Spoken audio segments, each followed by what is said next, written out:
I didn't want Yossi's half-drunk coffee. I didn't think that was. Whoop! I didn't drink it. I would have offered it to you. just so you know.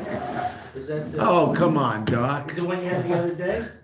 What? It's what we started yesterday. Oh, okay. Doc, I can't believe it. I can't Gotta believe be it. ready, opening day? I can't. What, today's opening day? Yeah. Doc, if I had known that, I would have put on a suit and tie. Oh, look at that. I did. I'm glad you appreciate this. Was able to hear the whole. Hi, Doc. Look at that shirt. It's opening day. Opening day, baseball. Today's opening day of baseball? Yeah. Ebbets Field. Evans Field. That's before his time. Before everybody's Yeah, time. this Not me. I know. This is the Mets. No, but I come am on. a- You I'm were a just a Yankee. kid when they left. He's a Doc. Yankee fan, you hear that? I'm a Yankee fan. I know. No, I was I a know, kid when I they know. left. I still know. Rabbi Levinger and I have such a deep, profound relationship over the years that the fact that he's a Yankee fan doesn't affect him. That's amazing. Isn't that amazing? It is. That's how deep. You know that, Rabbi? I That's, don't if know I, the difference between Yankee and the Mets. but you know the story. If back to November is the Mets, I'm on the other side. You know the story with the Rebbe and Rabbi Groman? Who? The Rebbe and Rabbi Groman. Yeah, I know. The Rebbe, one October, Rabbi Groner walked in the room and the Rebbe asked something about the World Series. What happened? So Rabbi Groner mentioned the Groners had been Yankee fans for. Rabbi Groner's father was born in America.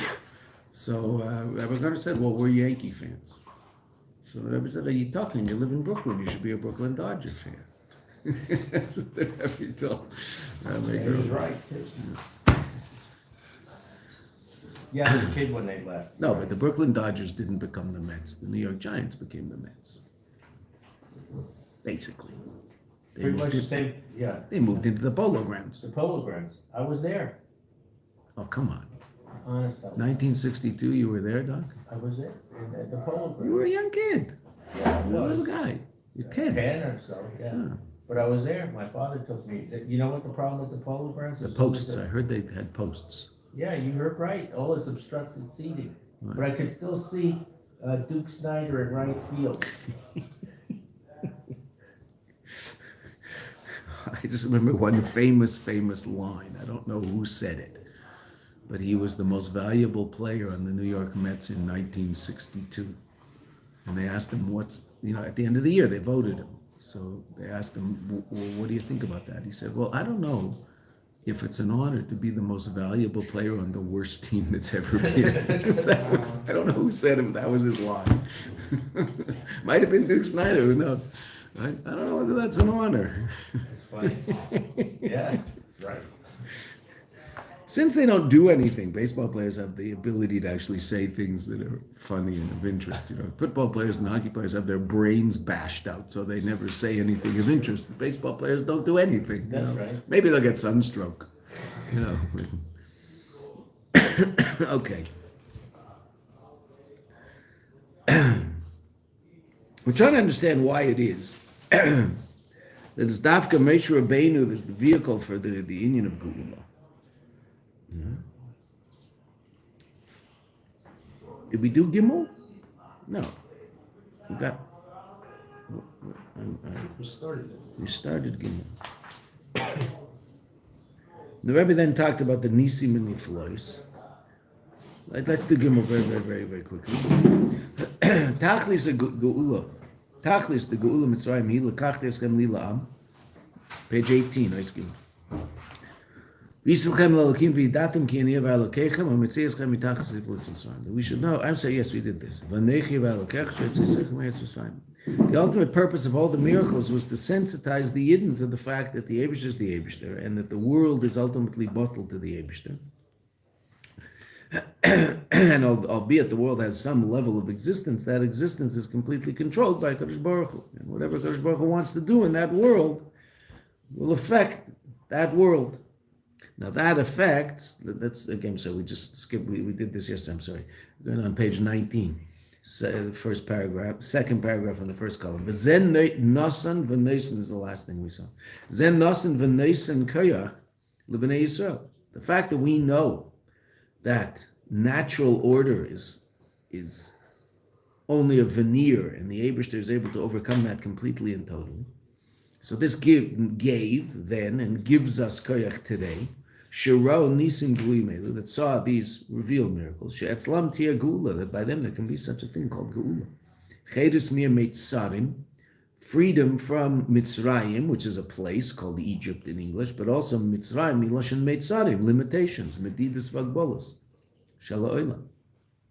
Miashibud, and from the enslavement, lanachas oilam, to hanachas oilam, and the way the world does things, what you might call self-evident truths. Now, they're not necessarily true. That's what's dangerous about them. Hanachas oilam are very, very dangerous when I mean, they can obviously be positive because they can be true. But there's a hanachas oilam is the way the world does things in such a way that they're really it's very hard to challenge them because they're understood to be true and beyond question, and that can be very dangerous.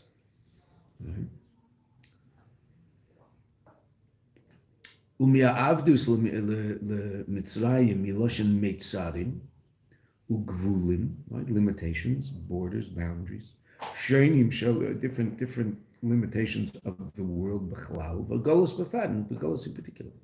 Achel migolos Mitzrayim, which began, of course, the first golos that we experience is golos Mitzrayim. That's why it's the prototype of all golos, and that's why we celebrate the exit from that golos, because that gives us the ability to exit from subsequent galuyot.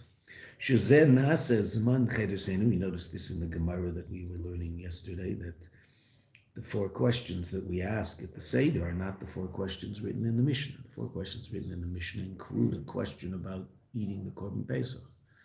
So the first thing we do when we sit down to make a Seder now is remind ourselves that we're not in a state of Geula, we're in Golos. So why are we celebrating Geula if we're in a state of Golos? Right? The whole idea is that we can get out of Golos. How do we know we can get out of Golos? Because of Mitzvah. Right? Shezeh na'aseh zman chederseinu, chedus amitis mikol agbolos, true freedom from all limitation, kailol, including agbolos shel levushi hateva, the limitations of the garments of nature. Gam da nisim elevashim b'teva kamei neis purim. Also, even nisim that are clothed in nature, meaning that as amazing as they are, so there's a level even beyond them, even though on a certain level the nisim that are clothed in nature are higher than the nisim that completely destroy nature, so to speak, because it shows the power of the Eibishter that he's able to actually clothe himself in nature and yet still ultimately rule what's going on. But there's obviously an advantage to the miracle that completely obliterates nature because it's a revelation of a higher, more powerful level of Elokus.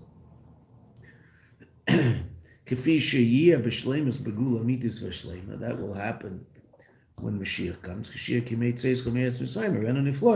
What does the Eibishter say about that time? Like your days of Mitzrayim, I'll show you wonders. Wonders that are completely beyond the way of nature. Like the Nisim Mitzrayim, Mitzrayim, even greater than the Nisim of Mitzrayim, because these will be Niflois, wondrous, Niflois afilu be'erech, even commensurate to the Nisim Yetzias Mitzrayim. Ube'oifen de erenu, and then in a way of I will show. Now, the Rebbe is quoting a pasuk that obviously is a very important pasuk for the year that this Sicha was said in. This Sicha was said in Tafshin Nun Aleph, so the Rebbe coined that phrase for the year Tehei Shnas Niflois Erenu. This is the pasuk the Rebbe quoted every Sicha, every Farbrengen, the whole year. Erenu Niflois, I will show you wonders. Erenu Niflois, like the days of your leaving Mitzrayim, I'll show you wonders, and that was Rosh Tevis Niflois Erenu, Nun Aleph. Tafshin Nun was Tehei Shnas Nisim. Right? The year of miracles. Erenu Niflois was 1991, which was, of course, the year of the Gulf War, where there were a lot of wonders. Uboifen de Erenu, HaKadosh Baruch Hu Atzmai Marisam, HaKadosh Baruch Hu himself shows them. Sha'az Mizgale Anybody have any idea what that next word is? Something, not sure. Maybe a ko? Azmis gala ko. Could be, not sure. Hein, he shayach legilui. Something. Vein mechuso misteris. Niris ha'emes, now we can read, right? Niris ha'emes, I'm sorry, I don't know why that happened. Niris ha'emes va'pnimiyah shel hanhaga tivis. Hashleimus hanhaga nisis. Ad gam zeh shehu legamrei nifla. There will be a revelation of a level of miracles that will make the miracles of Mitzrayim seem small, that they're relative to the miracles of Mitzrayim. The miracles of Immerse Mashiach will be niflois, wonders. V'kayach lahavi geula lebnei Yisrael gilu elokus b'ofen anal ba'davka al yedei Moshe Rabbeinu, and the ability to bring this geula to the Jewish people, this revelation of elokus below, in the way that it was being just described, that comes through Moshe Ge'elam Yisrael, the Redeemer of the Jewish people, Moshe Ge'el Rishon Ge'el Achron. V'yuvan zeh al yedei bir teichen ha'inyan v'chidush d'Moshe. This can be understood through explaining the inyan of Moshe. Shu b'dugmas ha'chidush shel inyan ha'geula, which is similar to the whole notion of the chidush of the geula b'chalal. V'lochein ba geula dafka al yedei Moshe. Why? Because who's Moshe? What's Moshe about? Kefishim Mizbate b'Sefer Tehillim, as this is expressed in Sefer Tehillim, Mizmor Tzadik. Now it's interesting, the Rebbe is saying this, Ches Nisan. This is 3 days before the Rebbe's birthday, when the Rebbe started saying this capital. Right? Kefishim Mizbate b'Sefer Tehillim, Mizmor Tzadik, Shemaschilim Loimer b'Yomim Eilu, that we are beginning to say these days, we are beginning to say. I mean, the Rebbe is going to say it, but I mean, we also say it, obviously, right? But everybody says it. So the Rebbe is talking about the Rebbe's capital, which is what the Rebbe always used to do for bringing around Yud Aleph Nisan. Even though in the early years people didn't know. People didn't know Yud Aleph Nisan was the Rebbe's birthday. It took a while for people to figure that out. There were certain people who knew. Just Dafka learning a mimer now, Tafshin Yud Beis. So Tafshin Yud Beis, the Rebbe took a few people, a few Bachrim and a few older Chassidim and a few younger Chassidim. He took them into the Rebbe's room and he said a mimer. But it was not a public event. The Rebbe said a mimer to a few people because it was his birthday. And those people figured out that it was the Rebbe's birthday. Shmuel Levin gave the Rebbe a bracha for his birthday. But only, I don't remember exactly when it was that it became public knowledge. The Rebbe let everybody know, and then there was a big Farbrengen every year in Yud Aleph Nisan. The people in Paris knew, because when the Rebbe went to get his mother, so it happened to be around Yud Aleph Nisan.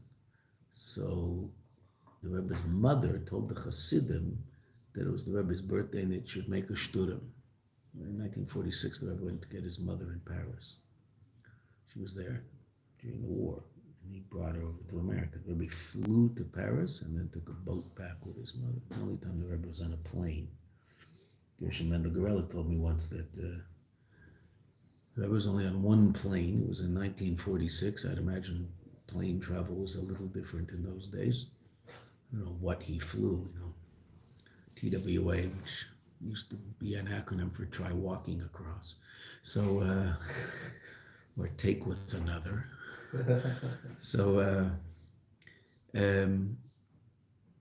once Gershom Mendel was on his way back to Italy, and the Rebbe asked him if he ordered kosher food on the plane. So he said no. He said he doesn't eat the food, so why bother ordering it? So the Rebbe said there's 3 reasons to order kosher food on a plane. One is that the company should see that people order kosher food. It's important the company should know that there's people who eat only kosher food. The second is, if you don't want to eat it, you can give it to someone.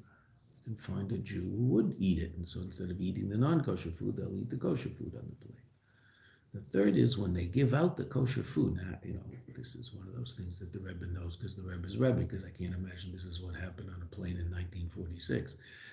That when they give out the kosher food, so they come around with a list, and it's marked, all the people have kosher food. So you can look at that list while they're walking around and find out where the Jews are sitting on the plane and go visit them all. That was the third reason. Right? Wow. So interestingly enough, the first time I was on a plane, on a serious plane ride, I flew back from Italy, obviously because he told me that in Italy, but it was on a serious plane ride going from here to Vancouver, and I was flying, it was a long circuitous route, went London to Chicago and Chicago to Vancouver, one of those sort of things. And from London to Chicago, so I was sitting on the plane and they brought me a corned beef sandwich that I wasn't going to eat. And the guy sitting next to me was Jewish. We had been schmoozing. He was a professor in college with a long ponytail.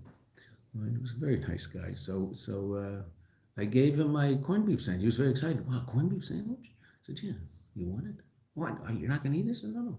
Oh, I love corned beef. So instead of eating the tray food that United was going to give him, he got my kosher corned beef sandwich. And what Gershon Mendel had told me a couple of weeks before from the Rebbe came true. It's the only time it ever, I've given it out to other people who don't have kosher food. Sometimes you're sitting on the plane and someone didn't get their kosher food and I never eat the main course part of it. So I just give it to someone. But I try to give it to someone who ordered regular food, but usually it ends up with someone who ordered kosher food anyway, which is fine. So they should also have something to eat. But you're not saving them from eating treif. So the Rebbe quotes the kapitel. That's a famous kapitel. You all know the song. Shuva, Shuva, Hashem Admos. That's from this year, from the year that the Rebbe is mentioning. Lochein ba gula davka al yedei Moshe kefi shemizbate b'sefer Tehillim mizmor tzadik. Because that year we started saying tzadik. The Rebbe turned 89 that year. The Rebbe was born in Tafshin Beis. So in Tafshin Pei Beis, I'm sorry. Right? Shemaschilin lemar b'yomim elu, that we're beginning to say these days. Shemaschil tefila l'meisha isha Elokim.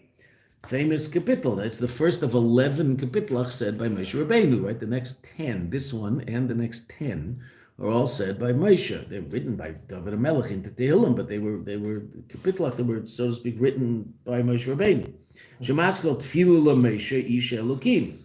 U'Mesayim, and it ends v'yihi noyam Hashem Elokeinu. The dearness of Hashem Elokeinu, Aleinu, should be upon us. Umaisi Adeinu Keinu Aleinu, and the work of our hands should be prepared upon us. Umaisi Adeinu Keinu Neilu. The double language is obviously difficult. Mizmor Zem Misyachad B'Chidush. This Mizmor is connected to something unique. Shu Nemar Yidei Moshe Rabbeinu. It was said by Moshe Rabbeinu. Hu Rishon Mibein Echadash Mizmarim. It's the first of the 11 chapters. Mikan ad LeDavid Mizmor Shemesha Amra. Right, that Moshe said them, which is a medrash in Tehillim, who wrote what. Shemizem Muvan Shemizmor Zem Mevates Ateichen Shel Avedas U'Pu'ulas Moshe. This kapitel talks about the content of the Aveda of Moshe Rabbeinu. Including his effect on the Jewish people in the world at large. Kefish Ermim Chazal, like Chazal say, Shevihi Noyam Hashem, that line, Vihi Noyam Hashem,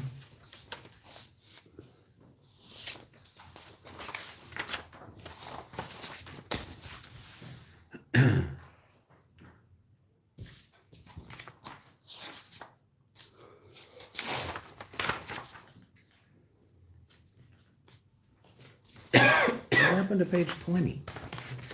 Do you have a page 20? Oh, come on. Oh, come on. Oh, yeah. Come on. Because I'm reading it, it doesn't make sense. The next line. Oh, I can't believe it.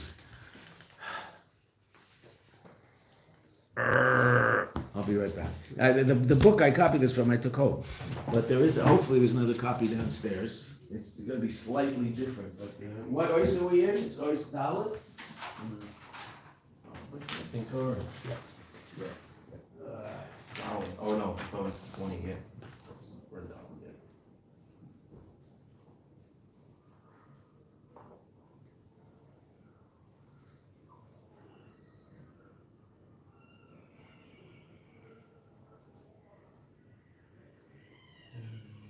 From my tea. Good for you, man. Good stuff. I think I'm slightly addicted to it, but whatever. Better than being addicted to a handful of other cocaine.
Got yourself some more food to eat, huh? While you were down there. May as well. Oh, wow. This is a comprehensive list of marriage-related things. Nice.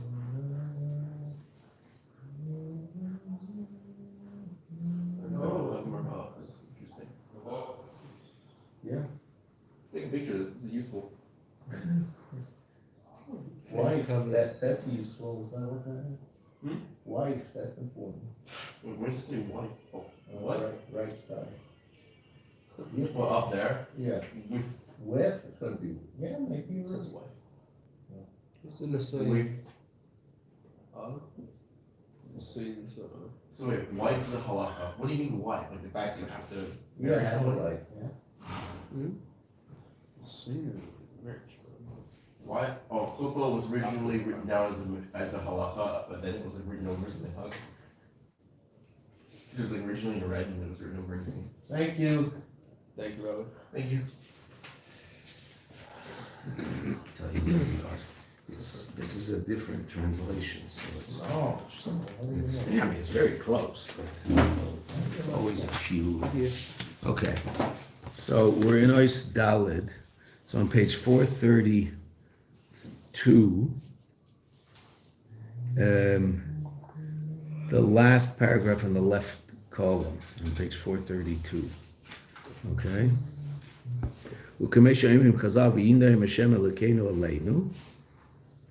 Siyum Mizmor Zeh Hu Bracha. This is the bracha Tefillah Shel Moshe, shayked in this week's and next week's parsha ultimately.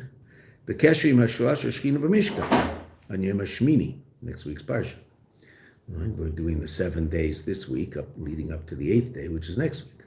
Amar Lahem, he said to the Yidden, Yehi Rotzeh, Shetishra Shechina B'Mais Yadechem, that the Shechina should rest on the deeds of your hands, as Moshe talking to the Jewish people.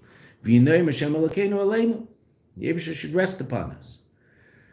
Zaysames, this means, Shadafka Tfilas Mesha, it's specifically the Tfilah of Mesha, Pa'alah, that's what brought about us as Hashras Shechina B'Mishkan, the indwelling of the Shechina in the Mishkan.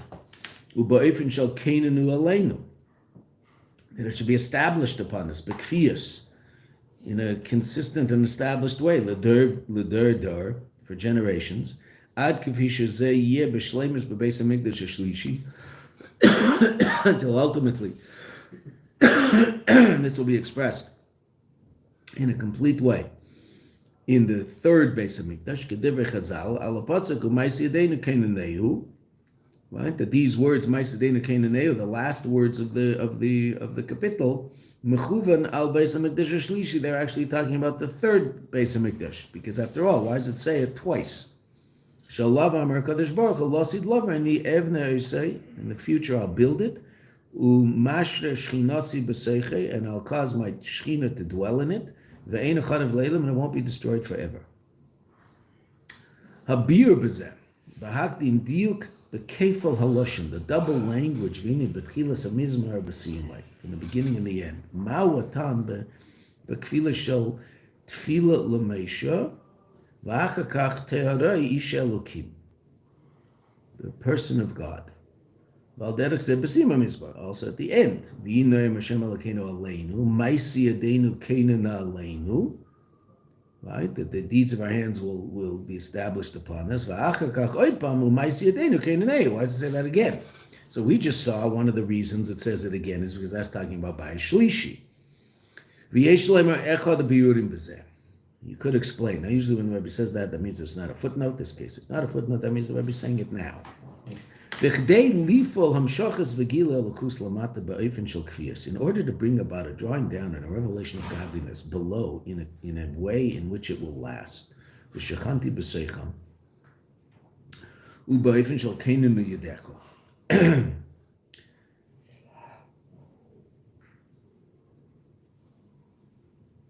Nidrashim shnei inyanim. Two things are required. Shnei ketzaves. Two seeming opposites. Ketzavos is two ends of the rope, so to speak. V'chiburam beyachad, and the joining of them together, similar to what we learned in Kibbul Yehudim. What do you need? Koyach shu naila mi'anhaga regila, a power that's beyond the normal behavior, which is hanhaga tivui shel olam, the natural way of the world.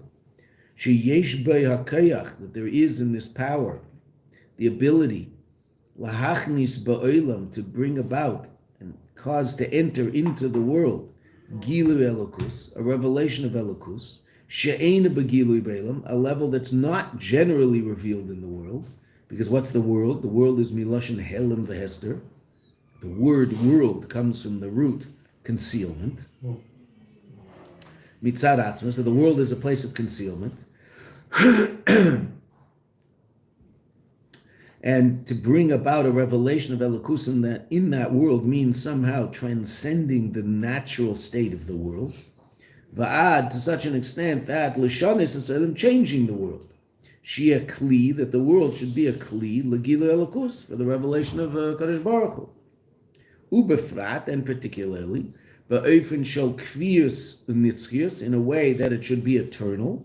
Shelakach nidrash koich miyuchad, for this reason you need a special power. Kevan shemitzad geder olam, as in terms of the defined limited state of the world, shemizbate b'shinuyim, which is all about change. Zman, the world is two things happen in the world: space and time. Time is all a way of measuring change. The world is something of change. Shana, right? The word shana is from the word shinui. Things change. Things don't stay the same in the world, right? Generally, things grow and then rot, right? Most things in the world, right? Meaning there's a certain ebb and flow of reality. So to bring about an eternal revelation of something is itself contradictory to the nature of the world, especially something that's itself transcendent to the world, which is Elokus, revealed Elokus. Behemshech hazman, that this should, Mishtanim kol nivra, all of the creations change, Behemshech hazman, as time flows, ad shekol ha'ever v'nivsa, until everything ultimately disappears, right? It's the nature of the world. So there's that aspect. Meaning you need a koyach miyuchad that's completely transcendent of all of the limitations of the world in order to be the source of that revelation in the world, because it's contrary to the nature of the world, that revelation. On the other hand, what else do you need? A koyach tzarech l'redis u'lislabesh, that this power has to descend down and be clothed ad shia be'erech l'gidrei elam, until it's somehow commensurate to the defined state of the world. Because after all, you're trying to bring about not the bittul of the world, but the elevation and illumination of the world. So that level of light can't be mevatel the world, it has to be able to be clothed in the world and revealed in the world. Which we talked about a lot in the previous mimer.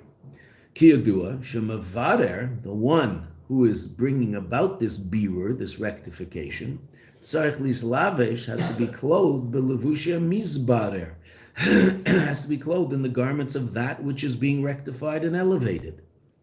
Shedafka az, that specifically then yesh le kayach lases mizeh, then he has the ability to make from this, meaning the world, miyamizbader, from that which is being rectified, a kli, a vessel for the revelation of Elokus. And what will that ultimately mean? Makim kavua, an established place, lekabel b'pnimius, to receive in pnimius, meaning in a revealed way, as a gilui, the revelation of the Kadosh Baruch Hu. Not that the gilui will be mavatal the world, but the gilui will be revealed in the world and as part of the world. Now the Rebbe says something that's well known, but obviously extremely important. Masha'in came. This is the whole notion of inspiration, so to speak, which is very, very nice, but it tends to be like this. Masha'in came im hagilui hu shalei be'erech l'makabel. If this revelation isn't commensurate to the one receiving it, so it's just a temporary inspiration, lo yishar shem makviz, won't stay there. It won't remain in an established way. Rak boifen makif, it'll be makif, it'll be something residual, something that doesn't affect the person consciously. Until ultimately it can disappear.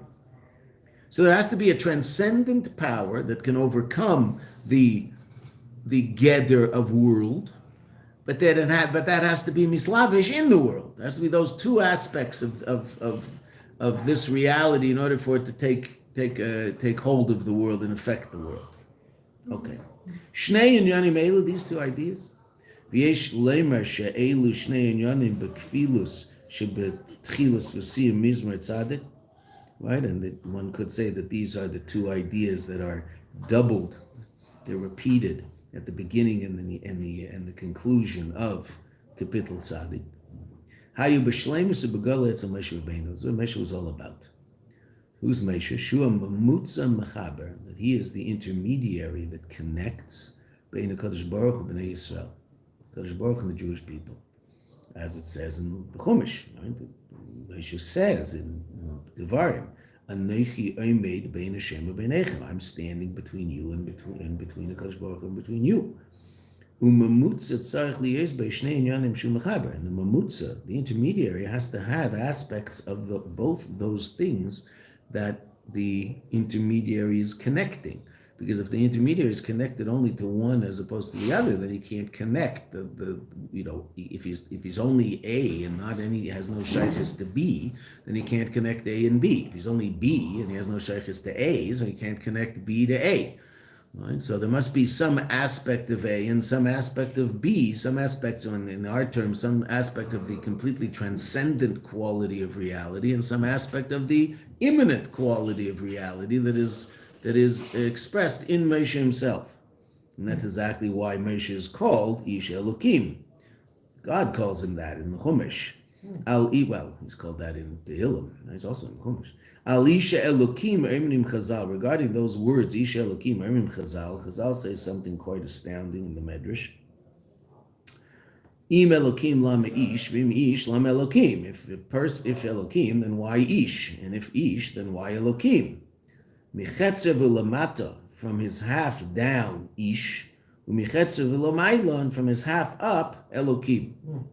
Ubiyes etzle shnei inyanim elu, since he contains within himself, Moshe Rabbeinu, these two aspects, Ish ve'Elokim, yesh b'koyach Moshe lechaber Elokus im olam. So then Moshe, since he's so powerfully connected to the Eibishter, and that's, so to speak, the half up, but he's also very powerfully connected to the world because he lives in the world and he's of flesh and blood. So then he can connect the upper level of, ultimately of him, but the upper level of reality to the lower level of reality. That's the nature of Moshe Rabbeinu. He contains within him both of these aspects. These two extremes. One could also say that this is actually Moshe and Ish Elokim, Hakefel shebetchilas hamizmar. What meaning? We said these two levels exist in Ish Elokim. Mitzad echad Ish, mitzad sheni Elokim. But really, it's Moshe and Ish Elokim. Why? Afal Pisha Ish Elokim, even though Ish Elokim Hu Chibur, it's a combination. We're almost getting to where we can go back to our original one.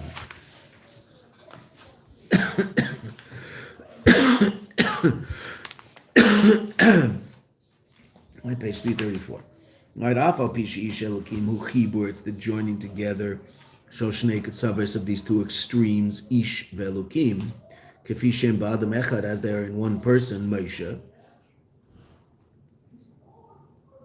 Aval. Now the Rebbe is going to explain that Ish Elokim is one level and Moshe is another level. Aval Hashem Elokim, the word Elokim, that name of HaKadosh Baruch Hu, b'gematria Teva. Shem Elokim is that aspect of HaKadosh Baruch Hu that's responsible for the creation of the natural order. We've seen this before. That's why Shem Elokim is written in plural, and it's even conjugated in plural. Elokim Kadoshim, the pasuk says. What do you mean Elokim Kadoshim? Kadosh, because Elokim is one. Okay, that's true, but it's that aspect of HaKadosh Baruch Hu that's responsible for multiplicity. Right? What's that? It's called Kalim. That aspect of the Eibusha that's responsible for Kalim. Yud Kei Vav Kei is that aspect of HaKadosh Baruch Hu that's the source of Or. What's Or all about? Absolute unity, oneness, lack of differentiation. The Or is all the same. What allows for the differentiation of that Or? That the Or is mislavish in Kalim, that the Or is clothed in vessels, and each vessel expresses the Or in a different way. Like all the things on the table are reflecting here. Wow, look, we've got it right there.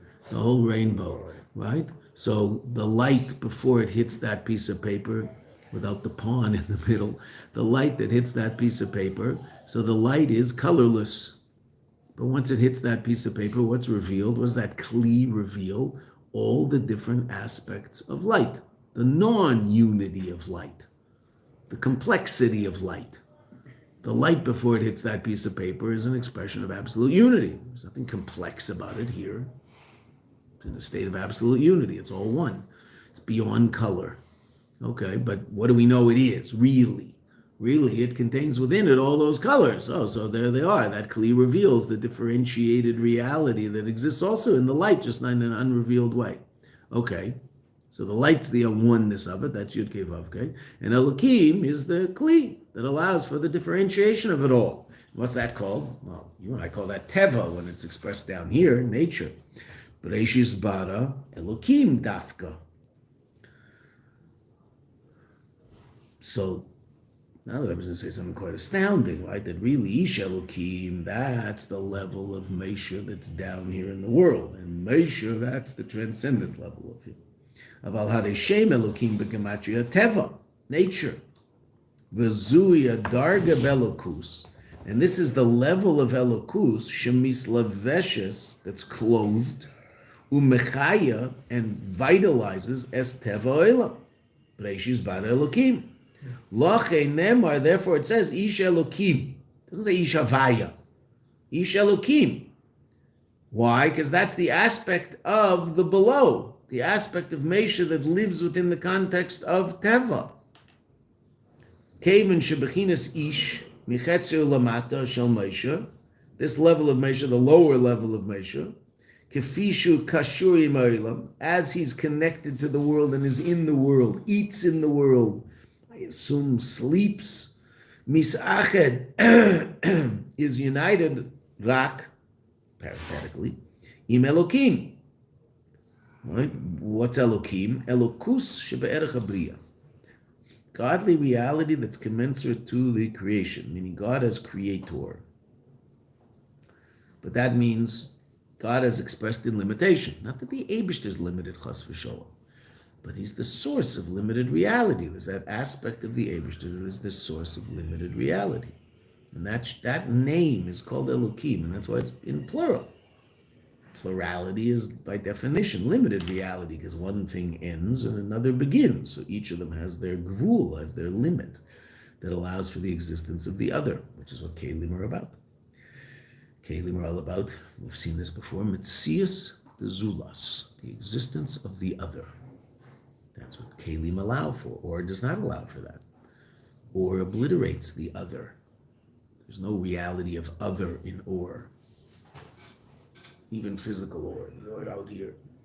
Where does this piece end? It doesn't. It's just one amorphous piece of light. Okay, when does it come into a state of differentiation? When it runs into something. Then it looks yellow, it looks brown, it looks green, it looks rainbowish, whatever it is. The Kli does that. So that's all. So Ish Elokim is actually the lower level of Mesha, that level of Mesha that's shaykh to the world. Obviously, the godliness that's clothed in the world, because that's Mesha. Mesha is shaykh to Elokus. Okay, but it's the world. Ish Elokim. Avaloyim Havaya. So there's not a unity with Havaya. Shema Etzim, the essential name, the name that is understood as the source of the infinite light. Oneness, unity. Gilu Elokus Shelamaylam Yelam, a level of godliness, a level of revelations beyond the world. Shenivra b'Shem Elokim, the world is created b'Shem Elokim, but Eish b'Elokim. Le'idach, on the other hand, so that's Ish Elokim. So it's simply Ish Elokim, Chazal say Ish, that's the lower level of Mesha. Elokim, that's the higher level of Mesha. Now the Rebbe is saying, no, in the Pasuk, Mesha is one level, we haven't got there, that's where we're going now. Mesha is one level, Ish Elokim is another level. Ish Elokim is that aspect of Mesha that's shaykh to the world, Elokim, Teva. Mesha is higher. Why? What's Mesha? So what does Mesha mean? Right, so now we're back to where we were in that book, but okay, we'll just keep reading here. Li'idach Mesha, shenemar lifnei Ish Elokim. Who al Shem Ki? Why is Mesha called Mesha? Ki min hamayim mishisihu. From the waters I drew him. Who said that? Bisya, the Bas Parai, right? Bisya said it, right? Meaning, what was Mesha's name? His bris. Tuvia. Tuvia or Toiv, there's different, but yeah, basically Tuvia. Right? Well, it says the house was Malay Toiv, right? The house was full of good, full of light when he was born. Right? So he was born Mahu, say they still did a bris, Sataf was dumb, whatever they did. But so his name was actually Tuvia, but Bisya gave him the name Mesha. Okay, so that's the name that stuck. That's what God called him. Is really interesting. Right? The Torah calls him Mesha. There's no mention whatsoever of this other name. When he was called up to the Torah, what did they say? I don't know, right? His name at his bris was not Mesha. So, Yameid, Adoneinu Moreinu V'Rabbeinu Zeu. You don't say his name anyway. Ben, Amram. When they called the Rebbe up for an Aliyah, they wouldn't say the Rebbe's name. They say Yameid Adoneinu Moreinu V'Rabbeinu Ben Rav Levi Yitzchak. Didn't say the Rebbe's name. The father of the son of the Frediger Rebbe? No, Levi Yitzchak. That was his father. His father. The Rebbe's father was Levi Yitzchak. So I guess that's, when they called up Mesha for Kriyas Torah in the desert, Yameid Adoneinu Moreinu V'Rabbeinu Ben Amram. And then they're in the back. What's his name? Tuvia? Mesha?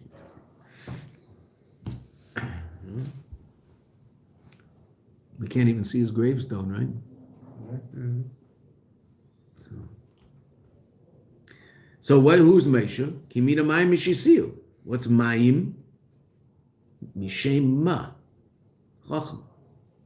Nachnu Ma. Bittel. Shem Havaya. Ma is Shem Havaya. It's a lofty level of reality. Right? So from the Mayim, he was taken out. He was taken out from this lofty level of reality. This is the aspect of Mesha that's transcendent of Shem Elokim. L'mayla mi'ish Elokim.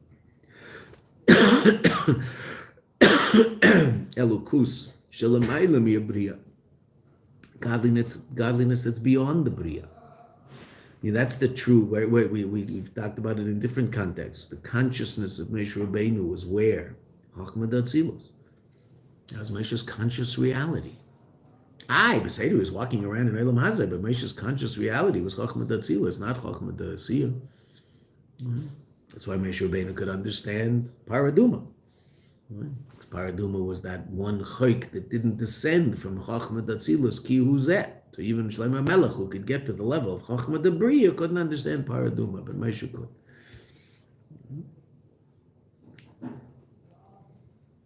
Elokus shelamayla mi'abriya. V'yadua, ha'perish bezeh, sheshorish nishmas Mesha, the source of the neshama of Mesha, madrega, hu midarga, gevei is from a very lofty level. Bechinas mayim. What's mayim? Alma diskasya, the hidden world. Right? What's the panemius of the whole story of Kriyas Yamsuf? That the hidden world becomes revealed. That which is hidden under the sea is revealed. Right? Okay, so that's what happened in Gashmias. But in Ruchnias, what does that represent? That levels of godliness which are usually hidden become revealed. Almadis Kasya, the world of concealment, becomes Almadis Galia, becomes the world of revelation. Now, in Gashmias, what's that? So that's expressed by the sea and dry land. Dry land is Almadis Galia. Whatever's there, you see. Nothing concealing it. What does Mayim do? Mayim conceals what's in it. Right? So you don't see what's in the water. When the water disappears, the water becomes dry. So then Almadis Kasya, that which was hidden, becomes revealed. So that's just a physical representation of these levels of godliness that have become revealed. At the time of Kriyas Yamsuf, we say, right? That the simple maidservant on the sea had a greater revelation of Elokus than Yechezkel ben Buzi, than Yechezkel, the prophet who wrote a very famous book in Nach. Right? Why? That level of revelation. So that's where Mesha's from. Almadis Katsya, the hidden world. Shalamayli aretz v'yavasha, beyond land and dry land. Makan Mesha v'adam, which is where people live, which is the realm of Bereshis Bad Elokim. Now, of course, the water was also created by Elokim. We know that. But when we're using water in this context, we're talking about a level of godly reality. Misham minamayim mishisiyu. From there he was drawn, begolui, in a revealed way, ba'almadis galia. Meaning, this incredibly powerful level of godly reality was brought into revelation in the world. Ad ba'ilam hazegashmi, until this physical world. So who's this person? This neshama, that is such an incredibly powerful neshama, that is really shayach to Elokus. So that level of, every neshama, but this neshama obviously is a special neshama and is the source of all other neshamas. So this neshama comes into Eilam Hazen, is revealed in Eilam Hazen. It's dafka this neshama that has the ability to make a chibur, a joining together of these two different levels.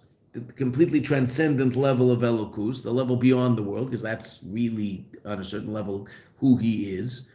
But also to bring that down into Eilam Hazen, because that's where he is, down here in Eilam Hazen. Mesha. B'yefin sheb'yesin neshama beguf, pei lamata. Since he's a neshama in a body, pei lamata. Harehu begolui mina mayim. He's a revealed state of mina mayim down here. But davuk begolui l'makayda l'mayla. He's connected in a revealed way to his source above, and yet he's found down here. It's the dichotomy of Mesha. Al derech degei hayam, like the fish in the sea. One of the advantages of this fish in the sea. Gemara talks about it, Chassidus talks about it a lot. That fish are in a revealed way completely connected to the environment they're part of, right? They are mamish in the water. Now you and I are in the air, but we look separate from the air. We don't look as if we're part of the air. Meaning, if you were to scoop up air, you wouldn't imagine yourself scooping up people with it, right? I mean, obviously you can't scoop up air, right? But if you were to scoop up water, what would you imagine you're going to get? Fish, right? Because they're just part of the water. So the idea of the fish being completely one with its habitat. So too Moshe Rabbeinu. It comes from a place, Mina Mayim, where he's completely one with his source, with Elokus, and yet he's found down here. So it'd be like taking a fish out of water, but the fish could live. So he'd the fish would connect those two different levels. Nimsa, let's see, we can just finish this up. We'll go up to Zion. Nimsa Shemesha Ish Elokim, Roimez, therefore Mesha Ish Elokim, is the Rebbe saying pshat in the capital that he's going to be saying all year, but that we're also going to be saying all year, obviously. Nimsa Shemesha Ish Elokim Roimez al Shnei Inyanim Hanal Etzel Mesha, hints at these two ideas of Mesha. Mesha, which is what? His kashrusei pei lamata, his connection even when he's here below, im elokus shelamayla mi'abriya, with godliness that's beyond the creation. Shenoisen kayach, that he gives the power legales elokus lamata, to reveal elokus below, ulahafech es ha'olam, and to transform the world, ulahamshich nitzchias, and to bring about the revelation of some eternal state of reality, kayach habligvul, the power beyond limitation, lamata, down below, because that's Mesh's shaykh to that level. Ubeis, he's also Ish Elokim, he's down here. He's kashrusay ki ish im elokus, his connection as a person with the Eibishter shebe'erech habriya, as he's walking around in Eilam Hazeh. I mean, there's Mesha that's completely transcendent of Eilam Hazeh, and then there's Mesha who's a godly person in Eilam Hazeh. That's the Rebbe's pshat in it. Chazal just talk about the difference in Ish Elokim. There's Ish and Elokim.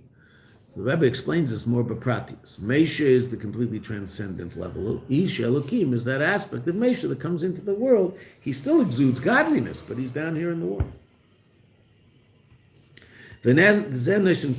That's what gives us the ability lahamshich elokus, to draw down godliness be'erech lebnei Yisrael neshamas begufim beilam. You and I have that ability because Mesha gives us that ability. That they can become kelim, vessels, mitzad inyanam heim, in terms of who they are as individuals, and in a constant way, not just moments of inspiration, but in a constant way, a person can become a vehicle for revealing Elokus and Eilam Hazeh, legili Elokus, for the revelation of Elokus shebe'erech habriya.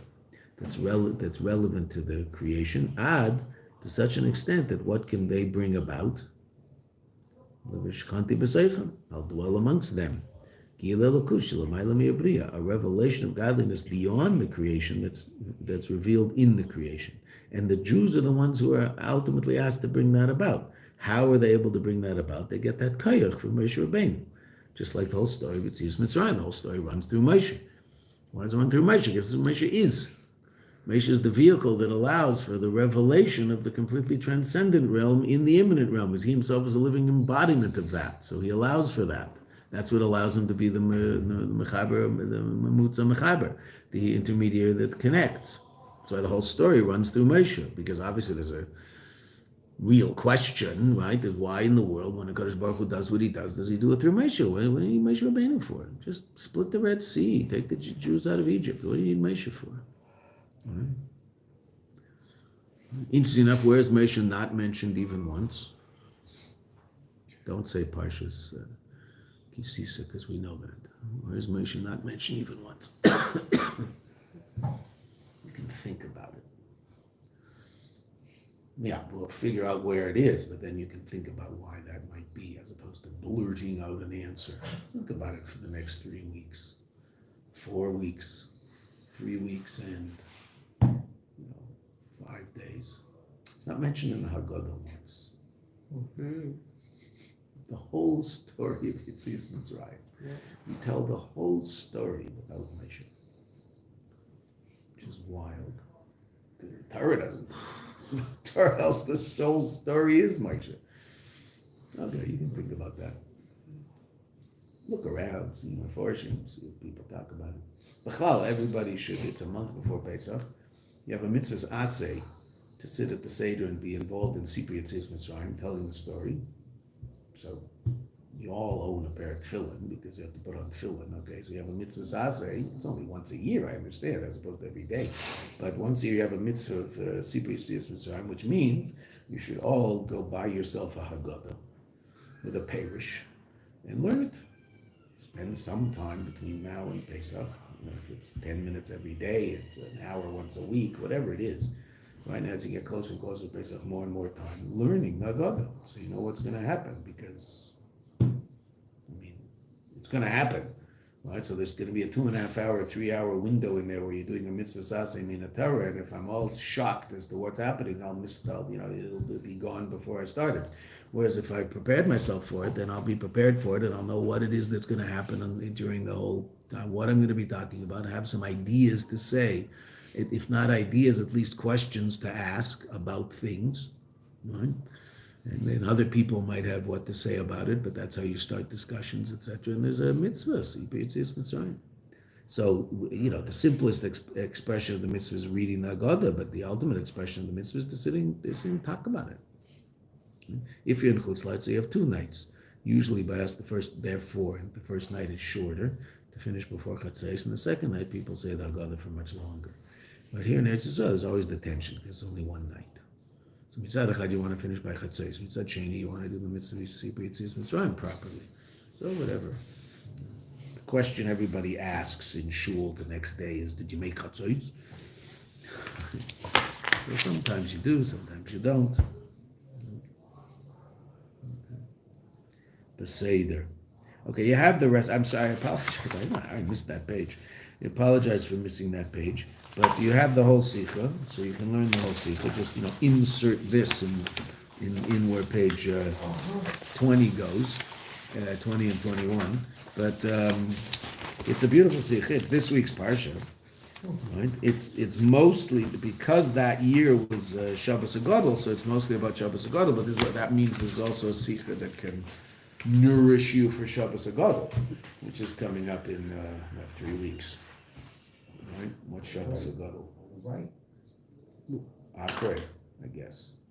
Right? Shmini is Mevarchim Chodesh Nisan. So Tazria and Matzara. Well, I guess just Tazria, no. So it won't be mixed. It won't be joined together because it's a leap year. So Tazria will be the first Shabbos in Nisan, and Matzara will be Shabbos HaGadol. Parshas Matzera. So this Sikh is also shaykh to that, even though it's about Parshas Tzav, but as so far you'll notice the Rebbe has not mentioned Parshas Tzav. He's just mentioned Pesach and Shabbos HaGadol. Seder. Okay. Next week we have 3 classes before I disappear: Sunday, Monday, Tuesday. So what I would like, rather than go further with that, there's a beautiful little Sikh on Pesach and Matzah and Yayin, etc. that I'd like you to see, and I think it'll add to your Seder also. So we'll do that Sikh. We can do it in 3 days easily. Why 3 matzahs and 4 cups of wine? It's a beautiful Sikh. So I think we'll do it in Yiddish. Ooh. It is printed in the Kutei Sichas in Lashon Kodesh, but it appeared in the Haggadah first in Yiddish, and it's a geschmack. We'll learn a Sikh in Yiddish. We'll learn 1 Sikh in Yiddish. So I don't understand Yiddish. Okay, so you'll follow along. You just follow. Okay. It's okay. Everything's okay. Oh, so full of guck.